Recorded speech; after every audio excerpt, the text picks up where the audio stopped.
सीता जी के हरण के बाद भगवान जो विलाप किए हैं वो इन महात्माओं के कारण किए हैं। भगवान कामी पुरुष की तरह नाचने लगे, रोने लगे, बिलखने लगे, कामिन की दीनता दिखाई। कामी व्यक्ति, जो व्यक्ति स्त्री में ही लिप्त हो, वो किस सीमा तक विलाप करेगा। राम जी उस सीमा तक पहुंचकर विलाप करने लगे, रोने लगे। जब मुनि लोग भगवान को रोता देखे, सारे महात्मा अपन अपन पत्थर आश्रम से बाहर फेंके निकाल के, अरे भगवान बचाओ प्रभु। क्यों? जब ये भगवान को रुला रही है तो हम लोग की क्या गिनती। भगवान ऐसे रो रहे हैं, यदि ये भगवान को भी नहीं छोड़ रही है, उनको भी रुला रही है, तो हमको तो कहीं लायक हम लोग नहीं रहेंगे। सारे महात्मा शादी ब्याह का सपना छोड़कर अपन अपन पत्थर बाहर निकाले, भूल के ना स्त्री बन जाए। सकल मुनिन के आश्रमन जाय जाय सुख दीन। अगस्त्य ऋषि के कहने पर भगवान पंचवटी में बैठे। एक दिन वहां शूर्पणखा आई। शूर्पणखा को जानते हैं आप लोग? कौन थी? रावण की बहन। अच्छा, उसका नाम शूर्पणखा क्यों पड़ा?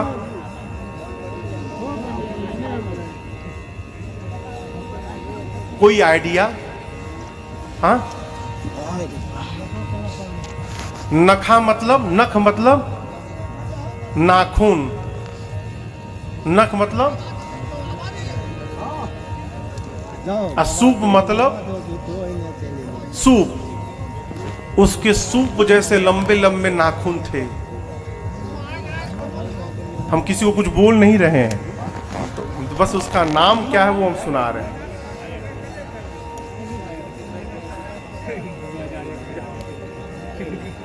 एक घर में मैं गया पूज्य महाराज श्री के साथ। मैं अपनी आंखों के सामने की बात बताऊं। उस घर में एक बिटिया के दोनों हाथ कितने बड़े बड़े नाखून। एक सामान गिर गया, वो उठा नहीं पाई। इतने बड़े बड़े नाखून थे कि वो पकड़ में ही ना आवे। शूर्पणखा पहुंची। देखिए, हम किसी का विरोध नहीं कर रहे हैं, ये तो विनोद की बात आई, मैंने आपको सुना दी। शूर्पणखा पहुंची, रावण की बहन। पंचवटी सो गई एक बारा गई। भगवान के पांव के चिन्ह दिखाई पड़े उसको। सोचने लगी जिसके पांव के इतने चिन्ह सुंदर हैं वो कितना सुंदर होगा। चिन्ह का पीछा करते करते पहुंची राम जी के पास। दूर से देखा, सुंदर रूप दिखाई पड़ा। स्वयं सुंदर रूप बनाई नकली, राम जी के पास पहुंच जाके लगी बोलने, तुम सम पुरुष नमो सम नारी, तुम सम पुरुष नमो सम नारी। यह संजोग विधि रचा विचारे, यह संजोग विधि रचा विचारे। तुम अनुरूप पुरुष जग माहे, मम अनुरूप पुरुष जग माहे। देख्यो खोज लोक तिहु नाहि, देख्यो खोज लोक तिहु नाहि। आते अब लगी रहूं कुंवारी, आते अब लगी रहूं कुंवारी। मन माना कछ तुम ही निहारी, मन माना कछ तुम ही निहारी। शूर्पणखा राम जी के पास नकली रूप बनाकर गई। जाकर एक सांस में बोली, 3 लोक 14 भुवन घूम घूम के यहाँ आई हूं। कहीं भी न मेरे सुंदर, मेरे अनुरूप कोई दूल्हा लड़का दिखाई नहीं पड़ा, न तुम्हारे जैसा सुंदर कोई दिखाई पड़ा, न मेरी जैसी सुंदर कोई लड़की दिखाई पड़ी। हम तुम मिले नहीं हैं सुंदर लड़के, हम तुम मिलाए गए हैं। किसने मिलाया? ब्रह्मा जी ने। क्यों मिलाया है जानते हो? हम तुम शादी कर लें, शादी कर लें। आगे कहती, देखो जितनी मैं सुंदर हूं 100% तो मेरे लायक तुम नहीं हो, लेकिन मैं एडजस्ट कर लूंगी, काम चल जाएगा। हाँ, मन माना कछु तुम ही निहारी। तुमको देखकर मेरा मन थोड़ा सा मान गया है। अब मैं तैयार हूं शादी के लिए, कर लिया जाए। राम जी सुने तो मन में सोचे कि ये स्वयं दूल्हा ढूंढ रही है अपने लिए। तो जो लड़की स्वयं अपने लिए दूल्हा ढूंढ रही हो, वो कितने संस्कारित घर से आई है, इसका परिचय तो स्वयं दे दी। और आगे कह रही है कि हमको देखकर मन थोड़ा सा माना है, यानी हमसे सुंदर मिलेगा भाग जाएगी छोड़ के। भगवान ने कहा अभी प्रैक्टिकल कर लो। अब यहां दर्शन करिए, सीता चितई कही प्रभु बाता। शूर्पणखा भगवान से इतनी बातें बताई हैं, लेकिन राम जी उसको देखे भी नहीं, राम जी मैया को देखते रहे। इसका क्या मतलब? राम जी इशारे इशारे में कहना चाहते हैं कि तुम कह रही हो कि तुम्हारी इतनी सुंदर कोई नहीं मिली और हमारी नजर इनसे कहीं नहीं हट रही है, तो हम तुमको क्यों देखने जाए? प्रभु माँ को ही देखते रहे और बोले इधर मत आओ, उधर जाओ। बोले कहाँ? बोले उधर जाओ, अहै कुंवार मोर लघु भ्राता।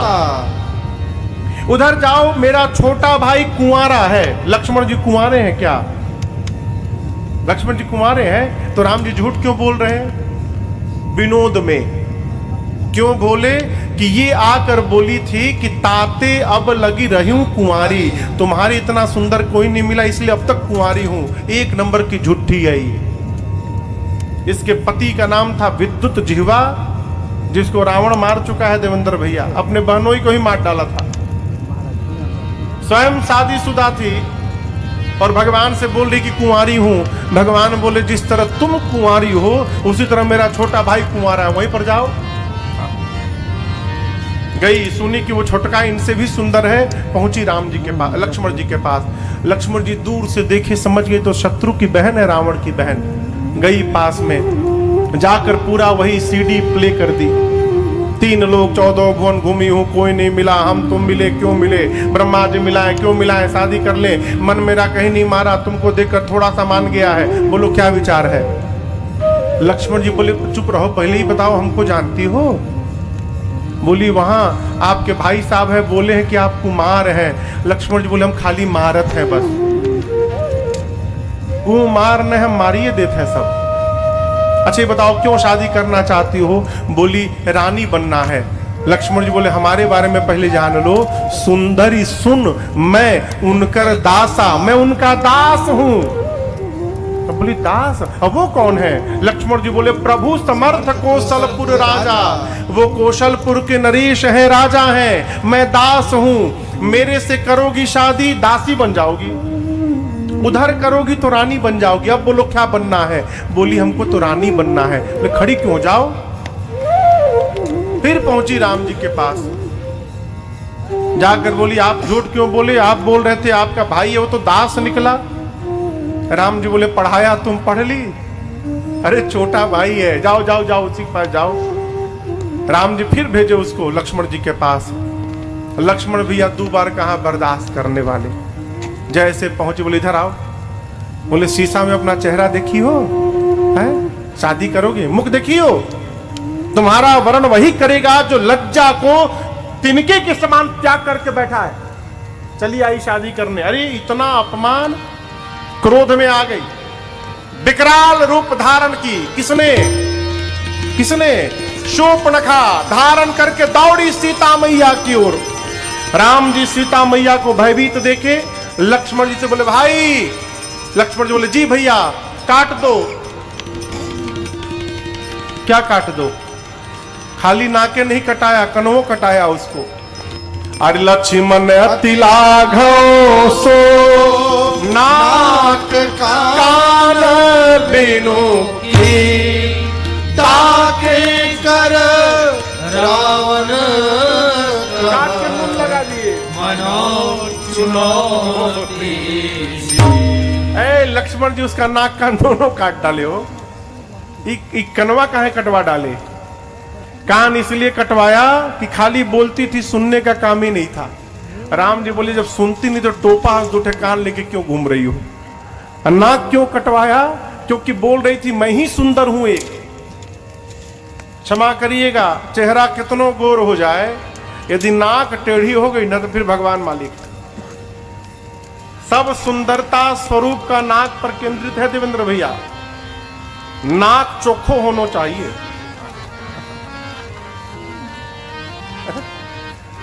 भगवान बोले कह रही थी बहुत सुंदर हूं, काटो इसका नाक, तुरंत काटो। मैं बोलता हूं काटो इसका नाक। भगवान ने इशारा किया। क्या इशारा किया? महापुरुष कहते हैं भगवान ने 4 उंगली दिखाई, आकाश दिखाया, धरती दिखाई और ऐसे इशारा किया। लक्ष्मण जी समझ गए 4 उंगली यानी 4 वेद जिनसे सुने जाते हैं, दाहिना कान। आकाश दिखाया, आकाश की तन मात्रा है शब्द, शब्द जिससे सुने जाते हैं यानी दूसरा बायां कान। धरती दिखाया, धरती की तन मात्रा है गंध, गंध जिससे ली जाती है यानी नासिका। नाक, तीनों काटो। लक्ष्मण जी तुरंत काट डाली, काट के उसके हाथ पे रख दिए, बोले मिला लो, एक ठे नाक 2 ठे कान, बराबर है ना। यहां लिखा है ताके कर, नाक कान काट के दोनों सजा के रख दिए, हाथ पर हथेली पे रखो। अब बोले कि ले जाके रावण को देना, गिनवा देना, 2 ठे कान 1 ठे नाक, और कहना कि हमने चुनौती भेजी है रावण को। ऐ शूर्पणखा गई। यहां गोस्वामी जी कहते नाक से और कान से खून का फव्वारा निकल रहा था, फुहारा। अब सोचिए लाल का फुहारा किधर से, 2 ठे इधर से निकले, कैसा स्वरूप हुआ होगा। पहुंची खरदूषण के पास, खरदूषण त्रिशुरा देखते आवेश में आ गए, चले विशाल सेना लेकर राम जी के पास मारने। राम जी ने ऐसी माया रच दी कि दोनों आपस में ही लड़के मर गए। क्यों? सब देखिए खरदूषण की सेना में सब एक दूसरे को राम देखने लगे, आपस में ही सब दूसरे को राम देखने लगे और आपस में बाण चला के सब मर गए। जब पूरी सेना खरदूषण तीसरा समाप्त हो गए तब शूर्पणखा पहुंची कहां? रावण के पास। अब यहां एक आपको अंतरंग बात सुनाओ, ये पहले रावण के पास क्यों नहीं गई? जबकि लक्ष्मण जी ने कहा था कि जाके रावण को देकर कहना, अपना नाक कान कहना मैंने चुनौती भेजा है, क्यों नहीं गई? जाना चाहिए था ना। खरदूषण के पास क्यों आई? शूर्पणखा जानती है कि जितना बल रावण में है उतना ही बल खरदूषण में भी है। जिस समय रावण ने शूर्पणखा के पति का वध किया, शूर्पणखा उसी समय सौगंध ली थी कि रावण तुम्हारा सर्वनाश करा के रहूंगी मैं। मन में सीधे रावण के पास नहीं गई, खरदूषण के पास गई। सोची मन में खरदूषण को लेके चलती हूं, यदि राम खरदूषण को मार दिए यानी रावण को भी मार सकते हैं, तब रावण के पास जाऊंगी। ये दोनों इतने बड़े मूर्ख थे खरदूषण, इनको पता ही नहीं चल पाया कि शूर्पणखा इनको ट्रायल में ले जा रही है। इनको नहीं पता, गए मर गए। जब मर गए खरदूषण, धुआं दे कि खरदूषण केरा, जाई शूर्पणखा रावण प्रेरा। है पहुंची जाके लगी बोलने, दिन रात मदिरा पी के सोते रहते हो तुमको कुछ नहीं पता, रावण तुम्हारा शत्रु तुम्हारे सिर पे नाच रहा है। रावण सुना, बोला यू प्रवचन उपदेश बाद में, ये नाक कान कहां कटवा के चली आई तुम? बोली 2 ठे राजकुमार आए हैं, राम लक्ष्मण। राम के कहने पर लक्ष्मण ने काटा, उनके साथ बड़ी सुंदर स्त्री है सीता। रावण बोला खरदूषण के पास जाना चाहिए था। बोली गई थी मैं, क्या हो गया? चले गए दोनों, कहां? ऊपर मर गए। रावण सुना खरदूषण मर गए तो कांप गया, शूर्पणखा को उपचार के लिए भिजवाया और दरवाजा बंद करके एकांत में जाकर सोचने लगा, खरदूषण मोहि सम बलवंता, तीनहि को मारे बिनु भगवंता। अब ये सुनिए, रावण मन में सोचने लगा कि जितना बल मेरे में है उतना ही खरदूषण में था। मैं तो अकेला हूं लेकिन खर और दूषण 2 थे। जितना बल मेरे में उतना खर में, जितना मेरे में उतना दूषण में। और एक राम ने 2 रावण के बल वाले खरदूषण को मार दिया। बिना भगवान के खरदूषण मरने वाले नहीं है। इसका मतलब राम भगवान है, भगवान ने अवतार ले लिया है। अब रावण जैसे विश्वास में हुआ कि राम भगवान है, बेचैन हो गया, सोचने लगा भगवान आ गए हैं, मुझे भी मुक्ति प्राप्त करनी है। कैसे मिलेगी मुक्ति? उठाया माला, अब बोला आज से भजन शुरू करता हूं। 5 मिनट माला जपा, उसके बाद से आलस आया और माला हाथ से छूट गई। कहने लगा होई भजन न तामस देहा, तामसी शरीर है, मैं चाह के भी भजन करने वाला। उपाय क्या है? तो रावण ने निर्णय किया, भजन नहीं कर सकता हूं तो क्या हो गया, युद्ध तो कर ही सकता हूं, मैं राम से युद्ध करूंगा। और कहता है तो मैं जाई, यहां समझिए, रावण कहता है राम न आएंगे, मैं जाऊंगा। मैं जाई बैर हठी करी हूं, राम बैर नहीं करेंगे, उनका स्वभाव नहीं है, मैं हठ पूर्वक बैर करूंगा। और युद्ध में प्रभु सर प्राण, भगवान के बाण से प्राण तजे भवतरी हूं, प्राण त्याग करके राम के बाण से मैं भी मुक्ति प्राप्त कर लूंगा। इसके अलावा दूसरा कोई मार्ग नहीं बचा। इसका क्या मतलब? इसका मतलब है रावण भी भगवान को जानता था, उसके पास दूसरा कोई उपाय ही नहीं बचा युद्ध छोड़कर। गया मारीच के पास, वही मारीच जिसको भगवान ने यज्ञ रक्षा में बिना फर का बाण मारा था, उसी मारीच के पास गया। अब सुनिए, इधर पंचवटी में लक्ष्मण जी कहीं गए हैं एकांत में, राम जी और सीता जी बैठे हैं। प्रभु बोले सीता मैं अब लीला करना चाहता हूं। मां ने कहा जो आज्ञा प्रभु।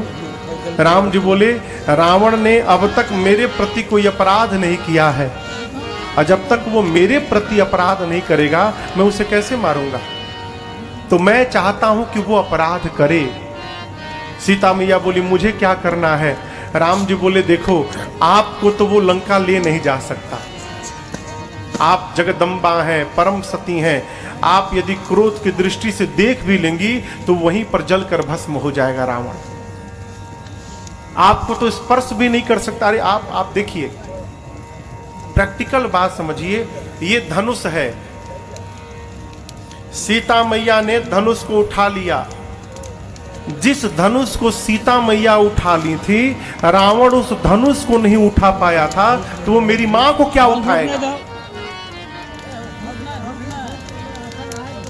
आप समझ रहे हैं? जैसे जेसीबी मशीन होता है ना, जेसीबी मशीन बड़का पत्थर को उठा लेता है, तो जो पत्थर को नहीं उठा पा रहा है आदमी, वो जेसीबी मशीन का उठाएगा। जिस धनुष को मेरी मां ने अपने बाएं हाथ से उठा लिया था, रावण उस धनुष को हिला भी नहीं पाया, वो मेरी मां को क्या उठाएगा? प्रभु ने कहा कि रावण जब तक आपको नहीं ले जाएगा लंका, तब तक मुझे उसको मारने का कारण मिलने वाला, और वो आपको ले ही नहीं जा पाएगा। मां ने कहा प्रभु क्या आज्ञा है? राम जी बोले तुम पावक महु करहु निवासा। सीता जी आप अग्नि में जाकर बैठ जाइए। कब तक? जौ लगी कराऊं निशाचर नासा, जब तक समस्त भूभाग से निशाचरों का अंत न कर डालूं, तब तक आप सीता जी अग्नि में जाकर बैठिए। राम जी ने मैया को अग्नि के पास क्यों बिठाया?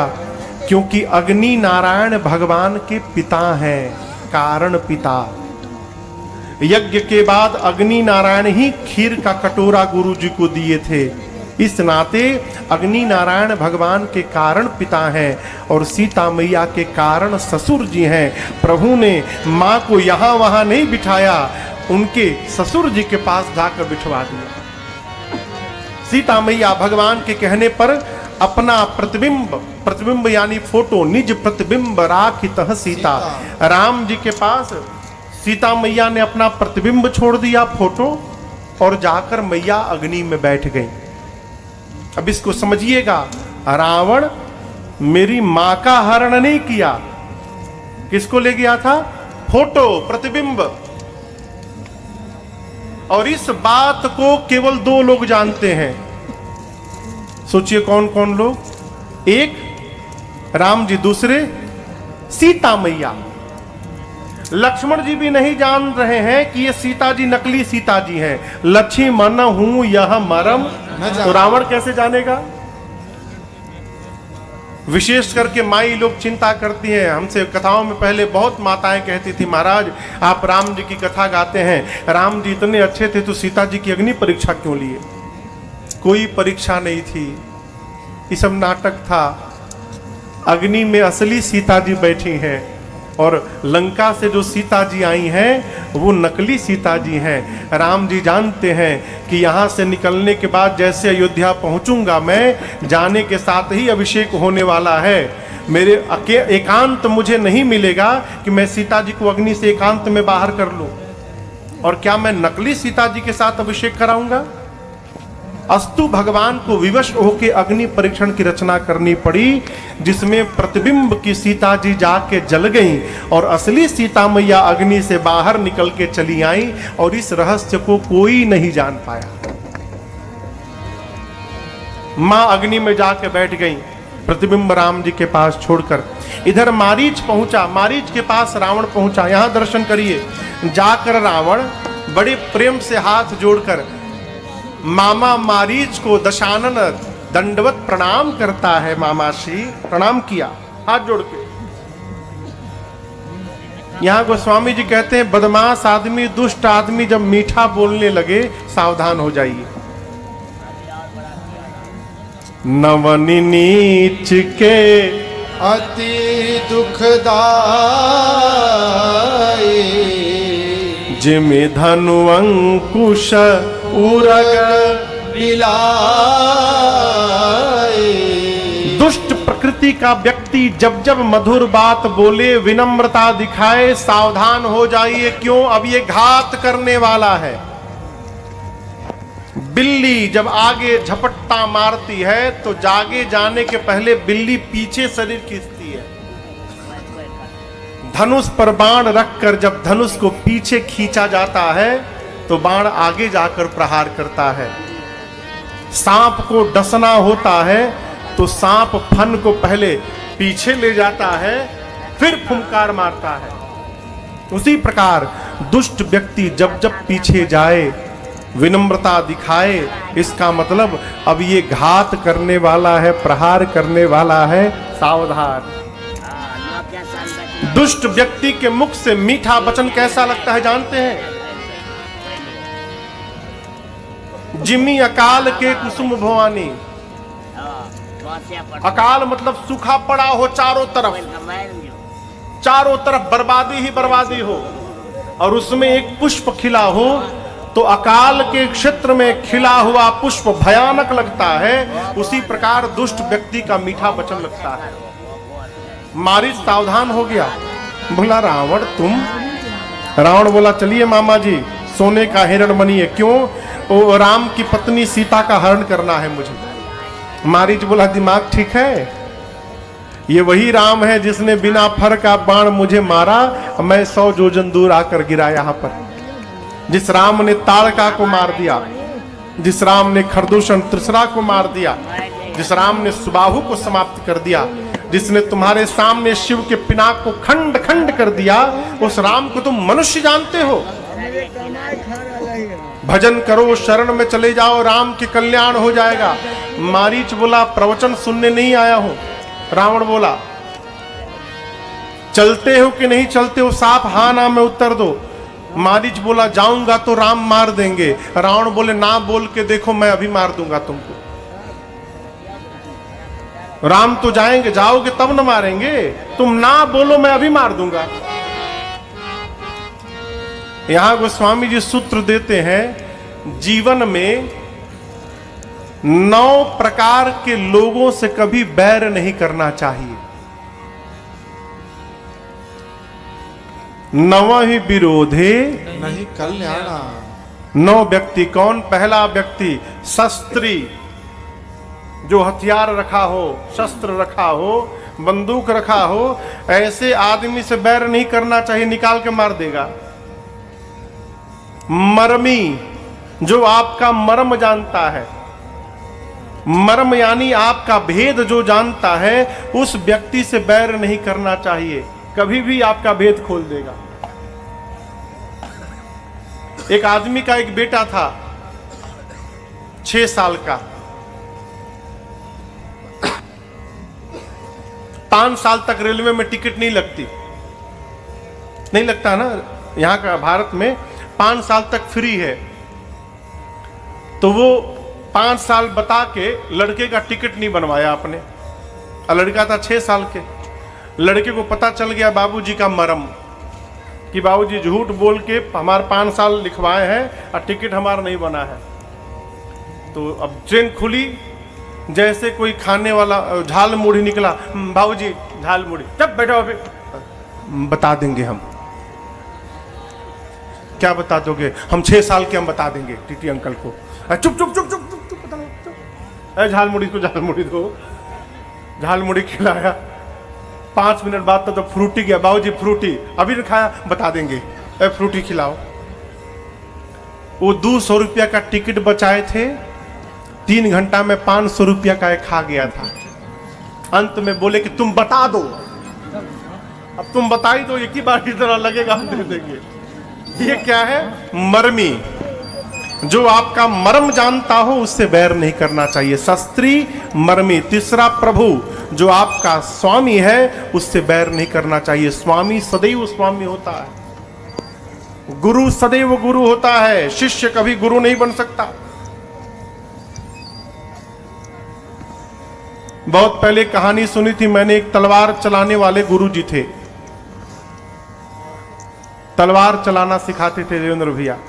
एक उनका बड़ा प्रिय शिष्य था, उसको जितनी कलाएं थी, जितने तरीके थे तलवारबाजी का, सब सिखा दिए। जब चेला एकदम निपुण हो गया तलवार चलाने में, देखा कि अब गुरुजी सब हमको सिखा दिए, कुछ नहीं बचा, तो मन में सोचा गुरुजी रहेंगे तो हमारी पूछ कैसे होगी। गुरुजी को रास्ते से हटाओ, गुरुजी को ही ललकार दिया। अब गुरुजी सोचे ये तो युवान है, मैं वृद्ध हो चुका हूं, इसके इतना बल तो मेरे में है नहीं। ललकार दिया कि हमको हराइए आप, चैलेंज कर दिया। गुरुजी बोले ठीक है बेटा, तिथि निर्धारित भई, अमुक तारीख को अमुक मैदान में सुबह 10 बजे से